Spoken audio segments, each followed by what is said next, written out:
আসসালামু আলাইকুম, স্বাগত জানাচ্ছি আরটিভির দুপুরের সংবাদে। পুরোটা সংবাদ জুড়ে আপনাদের সাথে রয়েছে আমি নুসরাত সুজানা। প্রধান উপদেষ্টা ডক্টর মোহাম্মদ ইউনূস বলেছেন, সরকারের লক্ষ্য সকল জেলেদের নিরাপত্তা নিশ্চিত করা, যাতে কেউ বৈষম্যের শিকার না হয়। একই সাথে বঙ্গোপসাগরে মৎস্য আহরণের সঠিক কার্যক্রম গ্রহণে গবেষণা বাড়াতেও তাগিদ দেন তিনি। রাজধানীর বাংলাদেশ চীন মৈত্রী সম্মেলন কেন্দ্রে জাতীয় মৎস্য সপ্তাহ 2025 উদ্বোধন শেষে প্রধান উপদেষ্টা এসব কথা বলেন। আরও জানাচ্ছেন শাকিলা করিম। দেশব্যাপী জাতীয় মৎস্য সপ্তাহ 2025 উদ্বোধন করেছেন অন্তর্বর্তী সরকারের প্রধান উপদেষ্টা ডক্টর মোহাম্মদ ইউনূস। সোমবার সকালে বাংলাদেশ চীন মৈত্রী সম্মেলন কেন্দ্রে মৎস্য সপ্তাহের উদ্বোধন করেন তিনি। এবারের মৎস্য সপ্তাহের প্রতিপাদ্য অভয় আশ্রম গড়ে তুলি দেশি মাছে দেশ ভরি। এ সময় মৎস্য সম্পদ বৃদ্ধির লক্ষ্যে সবাইকে ঐক্যবদ্ধভাবে কাজ করার আহ্বান জানিয়েছেন প্রধান উপদেষ্টা। বলেন, জেলেদের নিরাপত্তা নিশ্চিত করা জরুরি। 12 লক্ষ নারী সহ কর্মক্ষম জনগোষ্ঠীর একটা বিরাট অংশ প্রত্যক্ষ ও পরোক্ষভাবে এই খাতের সঙ্গে জড়িত।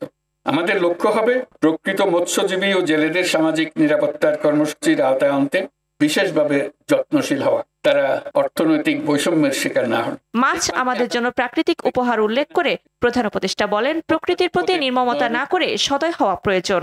যখন পরিবেশ মন্ত্রণালয়ের কোনো একটা নির্দেশ পাই, সে যে নির্দেশই হোক, মনে হয় যেন তারা মস্করা করতেছে আমাদের সঙ্গে। মৎস্য সপ্তাহের সঙ্গে পানির কথাটা যেন আমরা না ভুলি। মাছ ততদিন পাবো যতদিন আমরা পানি রাখতে পারি। আমরা আজকের দিনে প্রকৃতির অবদানটাকে স্মরণ করি এবং তার প্রতি শ্রদ্ধা প্রকাশ করি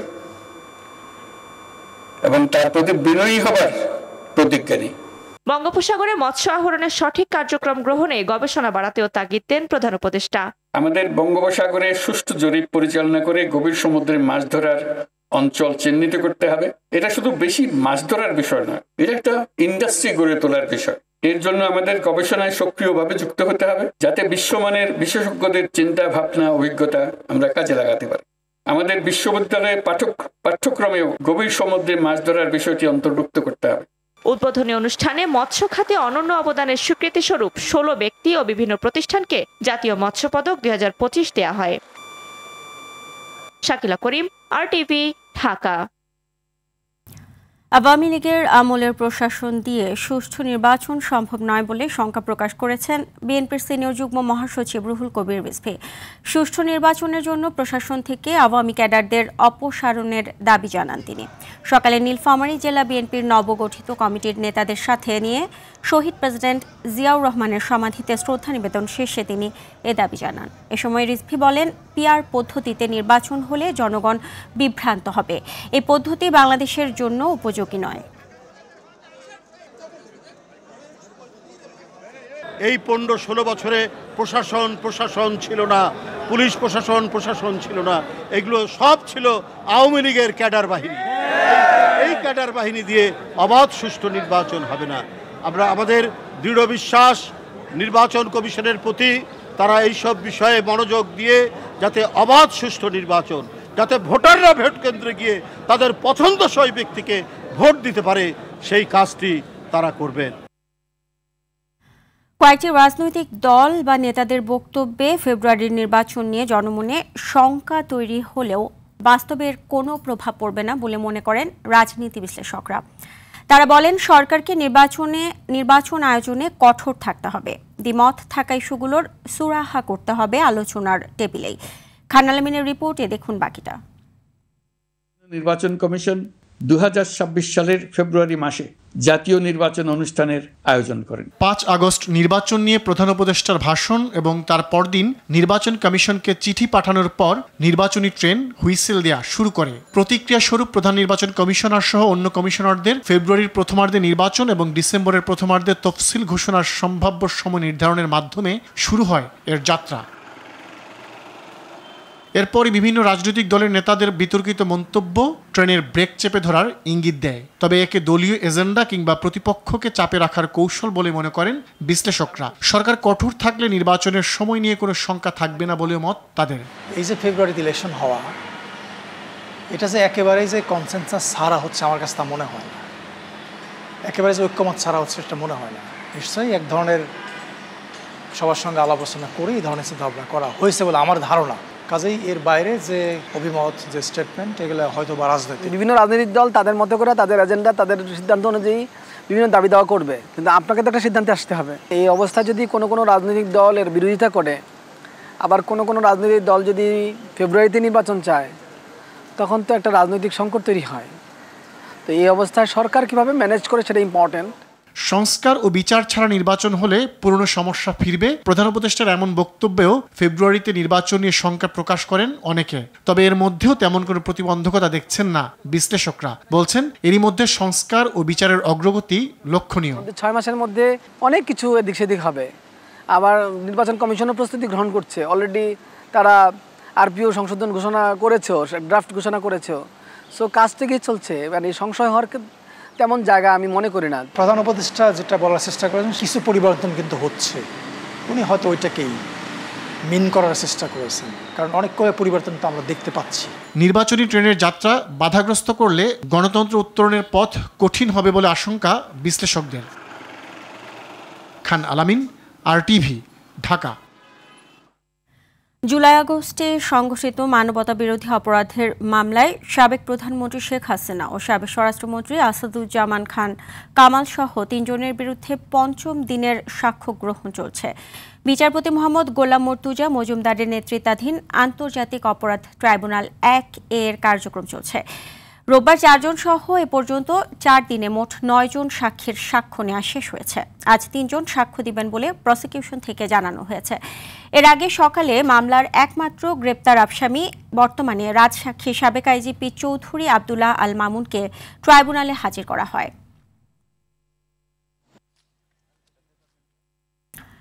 জঙ্গি আস্তানার নাটক সাজিয়ে কিশোরসহ 7 যুবককে হত্যার অভিযোগে সাবেক আইজিপি জাবেদ পাটোয়ারি সহ 5 জনের বিরুদ্ধে গ্রেপ্তারি পরোয়ানা জারি করেছে আন্তর্জাতিক অপরাধ ট্রাইব্যুনাল।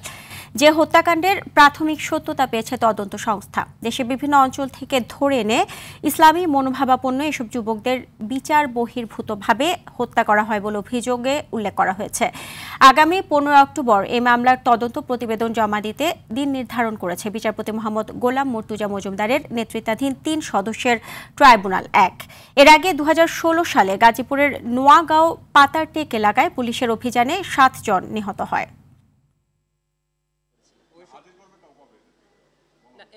এই ঘটনায় এটিকে ইনফোর্স ডিসঅ্যাপিয়ারেন্স অর্থাৎ গুম এবং বিচার বহির্ভূত হত্যার অপরাধ, যেটি মানবতা বিরোধী অপরাধেরই একটি অংশ হিসাবে তদন্ত সংস্থা প্রাথমিকভাবে প্রমাণের সত্যতা পেয়েছে।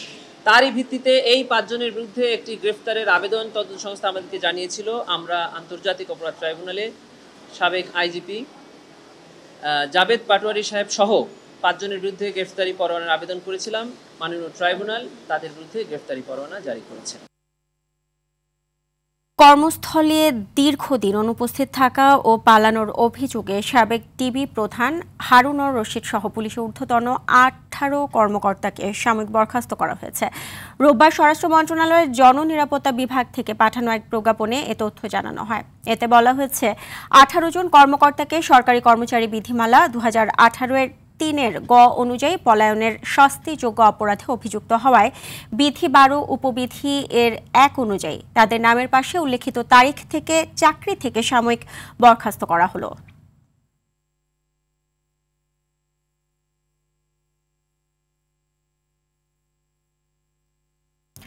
কেরানীগঞ্জের সৎ ছেলে হত্যার ঘটনায় সৎ পিতা আজহারুল সর্দার এবং ফরিদপুরের ভাঙ্গায় বিলের ভিতর বস্তাবন্দি লাশ উদ্ধারের ঘটনায় প্রধান আসামি জহুরুল মুন্সি ওরফে সুলতান জহির গ্রেপ্তার করেছে র্যাব।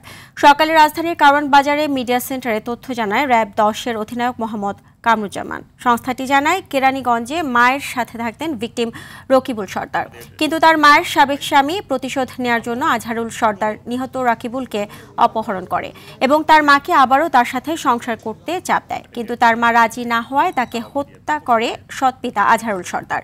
অন্যদিকে ফরিদপুরের বিলের ভেতর বস্তাবন্দি বস্তাবন্দি লাশ উদ্ধারের ঘটনায় র্যাব জানায় সমকামিতায় জড়িয়েছিলেন নিহত রেদওয়ান ও ঘাতক গ্রেপ্তারকৃত জহুরুল মুন্সি ওরফে সুলতান জহির। কিন্তু পরবর্তীতে জহুরুল মুন্সি সম্পর্ক ছিন্ন করতে চাইলে তাকে ব্ল্যাকমেইল করে রেদওয়ান।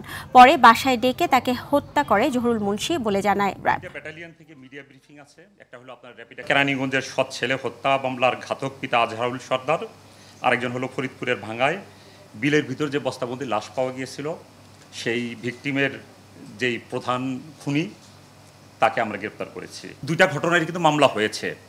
মামলা হওয়ার পরে কিন্তু একটা তদন্ত হয়, একটা মোটামুটি একটা দীর্ঘ সময় ব্যাপী তদন্ত হয়। আমরা আজকে যেটা পেয়েছি সেই জিনিসটাই আপনাদের সামনে উপস্থাপন করলাম। মামলার তদন্তে যদি আরও কেউ যদি জড়িত থাকে তাহলে সেটা তদন্তে বেরিয়ে আসবে, সেটা এই মুহূর্তে আসলে বলা যাচ্ছে না। চট্টগ্রাম আকবর শাহের সিটি গেট এলাকায় দাঁড়িয়ে থাকা একটি কাভার্ড ভ্যানের পেছনে পিকআপের ধাক্কায় 5 জন নিহত ও 3 জন গুরুতর আহত হয়েছেন। নিহত ও আহতরা সবাই মাছ বিক্রির উদ্দেশ্যে ভাটিয়ারি থেকে নগরীর ফিশারি ঘাট যাচ্ছিলেন। স্থানীয়রা জানান পিকআপটি নিয়ন্ত্রণ হারিয়ে কাভার্ড ভ্যানকে ধাক্কা দিলে ভোর 4:55 দিকে দুর্ঘটনা ঘটে। এদিকে পাবনার ভাঙ্গুড়া পৌরসভার সাহেবপাড়া এলাকায় গাড়ির চাপায় অজ্ঞাত 2 নারীর মৃত্যু হয়েছে। স্থানীয়রা জানান নিহতরা এলাকায় ভিক্ষাবৃত্তি করতেন। ভোরে সড়কের পাশে তাদের মরদেহ পড়ে থাকতে দেখে পুলিশে খবর দেন তারা। রাস্তা পারাপারের সময় এই দুর্ঘটনা ঘটতে পারে বলে প্রাথমিকভাবে ধারণা করছে পুলিশ।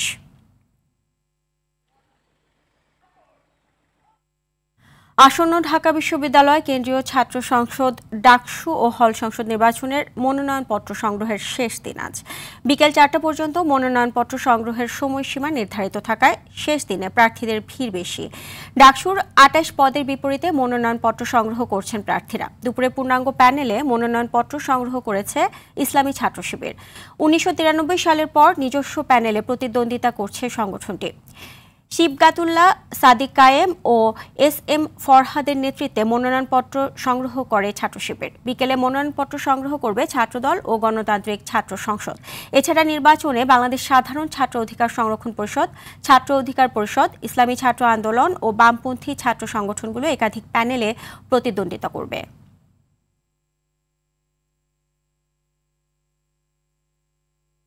রফতানি বাণিজ্যে ভারত বাংলাদেশের পাল্টাপাল্টি নিষেধাজ্ঞার প্রভাব পড়তে শুরু করেছে বেনাপোল স্থলবন্দরে। চলতি বছরের জুন মাসের চেয়ে জুলাইয়ে এ বন্দর দিয়ে রফতানি কমেছে 6,894 মেট্রিক টন পণ্য।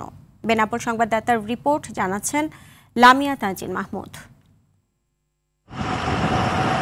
2025-26 অর্থ বছরে জুলাই মাসে বেনাপোল বন্দর দিয়ে 1,525টি ট্রাকে ভারতে রপ্তানি হয়েছে 13,457 মেট্রিক টন পণ্য। অথচ গেল জুন মাসে রপ্তানি হয়েছে 1,648টি ট্রাকে 20,351 মেট্রিক টন পণ্য, অর্থাৎ রপ্তানি কমেছে প্রায় 7,000 মেট্রিক টন পণ্য। ভারত সরকারের নিষেধাজ্ঞায় গেল 8 এপ্রিল থেকে ভারতের আকাশপথ ব্যবহার করে বাইরের দেশে বন্ধ রয়েছে বাংলাদেশি পণ্য রপ্তানি। পরবর্তী 17 মে গার্মেন্টস, তৈরি পোশাক, তুলা, সুতার বর্জ্য, প্লাস্টিক কাঠের তৈরি আসবাবপত্র ও ফল জাতীয় পণ্য রপ্তানি বন্ধ হয়ে যায় তাদের আরও এক নিষেধাজ্ঞায়। এমন অবস্থায় বাণিজ্যের পরিমাণ কমেছে বললেন বন্দর কর্তৃপক্ষ।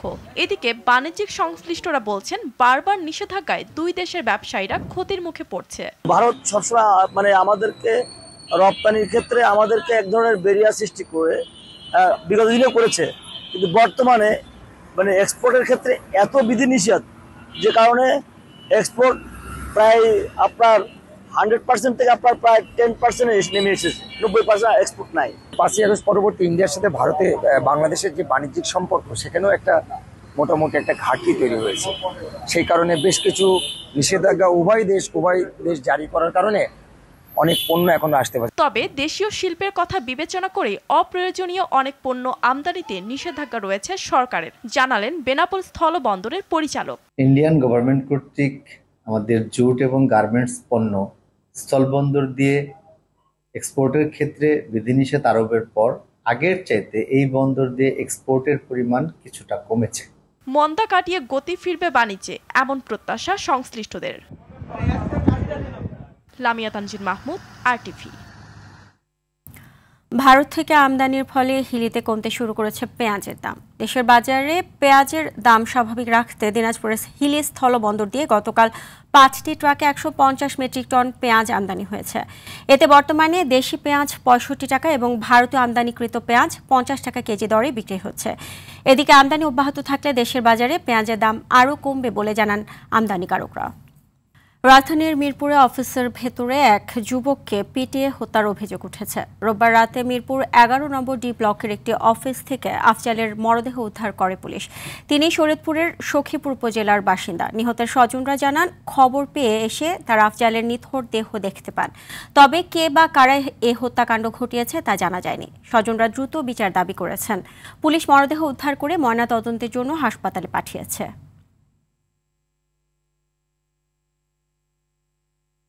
ফোন দিলাম কি অবস্থা, বললো যে ইসলাম ব্যাংক হাসপাতালের পাশে, তাড়াতাড়ি ভাই চলে আসো। আমার অনেক ছোট ওরা। তারপর কি মাঝপথে আইসা ফোন দিলাম, শুনলাম যে মার্ডার। এই তো আইসা যা পাইলাম দেখলাম। এখন ঘটনা এখনও এক্স্যাক্টলি বলা মুশকিল। মালিকের ছেলে পুলিশে ফোন দিয়ে আসার পর পুলিশে মালিকের ছেলেকে অ্যারেস্ট করছেন। তো মালিকের ছেলেকে বলছে যে কি ঘটনা ঘটছে, মালিকের ছেলে কোনো সতর্ক দিতে পারেনি। তো আশেপাশের লোকজন বলতেছিল যে মালিকের ছেলে ছিলেন নেশাগ্রস্ত, অস্বাভাবিকভাবে হচ্ছে গিয়ে বদমেজাজি ছিলেন। তো ওই অবস্থায় হচ্ছে গিয়ে কোনো ঘটনা ঘটতে পারে। তো ওই সন্দেহটা আপাত দৃষ্টিতে সবাই ওই মালিকের ছেলেকে দিকে তাকাচ্ছে। কক্সবাজারের রামুর, গর্জনিয়া ও কচ্ছপিয়া ও বান্দরবানের নাইখং ছড়ি সীমান্তে কমেছে চোরাচালান। আটক চোরাকারবারিদের ছাড়িয়ে আনতে তদবির চালাচ্ছে সীমান্ত এলাকার প্রভাবশালী নেতারা। তবে চোরাকারবারি প্রতিরোধে টহল জোরদার করেছে বিজিবি। বান্দরবান থেকে মোহাম্মদ শাফায়েত হোসেনের পাঠানো তথ্যচিত্র আরও জানাচ্ছেন সাকিব আল হাসান। গেল 5 জুন রামু উপজেলার গর্জনিয়া ইউনিয়নের জাইচাপাড়া এলাকা থেকে চোরাকারবারির হোতা শাহিনুর রহমান ওরফে শাহিনকে আটক করে যৌথ বাহিনী। জব্দ করা হয় বিপুল অস্ত্র ও মাদক, ওয়াকিটকি ও 31টি গরু। এতে কিছুটা নিয়ন্ত্রণে আসে সীমান্তের চোরাকারবারি। জানুয়ারি থেকে জুন পর্যন্ত কেবল নাইখংছড়ি সীমান্ত থেকে জব্দ করা হয়েছে কয়েক হাজার গরু, ভার্মিস সিগারেট, মদ, গাঁজা, ফেন্সিডিল সহ বিপুল মাদক। আটক হয়েছে শতাধিক চোরাকারবারি। সম্প্রতি চোরাচালান কমে আসায় স্বস্তি ফিরেছে স্থানীয়দের মাঝে। আগের মতো মিয়ানমারের চোরাই গরু বাজারে আসছে না বলছেন স্থানীয়রা। ব্যবসাটা হচ্ছে না, এইবার ওপারে ইয়াটা এখন মোটামুটি কমে গেছে, বলতে গেলে টোটালি নেই। যারা অ্যারেস্টেড হয়েছে তাদেরকে ছাড়ানোর জন্য তারা প্রচেষ্টা চালাচ্ছে। সার্বিক নিরাপত্তা জোরদার সহ চিহ্নিত চোরাকারবারিদের নজরদারিতে রাখা হয়েছে বলে জানান বিজিবির এই কর্মকর্তা। সীমান্ত নিরাপত্তায় এবং সীমান্তে চোরাচালান প্রতিরোধে বিজিবি এখন কঠোর অবস্থানে আছে। আগে যে কোনো সময়তে আমাদের চলমান অব্যাহত এই কার্যক্রম চলমান থাকবে। সীমান্তে বন্ধ হবে হত্যাকাণ্ড ও চোরাকারবারি, বজায় থাকবে শান্ত পরিবেশ, এমনটাই প্রত্যাশা এলাকাবাসীর। সাকিব আল হাসান, RTV। এএফসি অনূর্ধ্ব 23 এশিয়ান কাপ বাছাইয়ের প্রস্তুতির অংশ হিসেবে আজ বাহরাইনের বিপক্ষে প্রথম প্রস্তুতি ম্যাচ খেলবে বাংলাদেশ অনূর্ধ্ব 23 দল। বাহরাইনের BFA ফুটবল ফিল্ডে ম্যাচটি শুরু হবে বাংলাদেশ সময় রাত 9টায়। ভিয়েতনামে বাছাই পর্বে যাওয়ার আগে ম্যাচটিকে বেশ গুরুত্বপূর্ণ মনে করছেন কোচ সাইফুল বারী টিটু। যাচাই করতে চান দলের শক্তিমত্তা। এই ম্যাচে ইনজুরির কারণে খেলবেন না শেখ মোরসালিন। তবে ম্যাচে জয় পেতে মরিয়া ডিফেন্ডার শাকিল আহাদ। দুপুরের সংবাদ এই পর্যন্তই। জেলা সংবাদ বিকেল 4:45টায় দেখার আমন্ত্রণ রইল। এতক্ষণ সাথে থাকার জন্য ধন্যবাদ সবাইকে।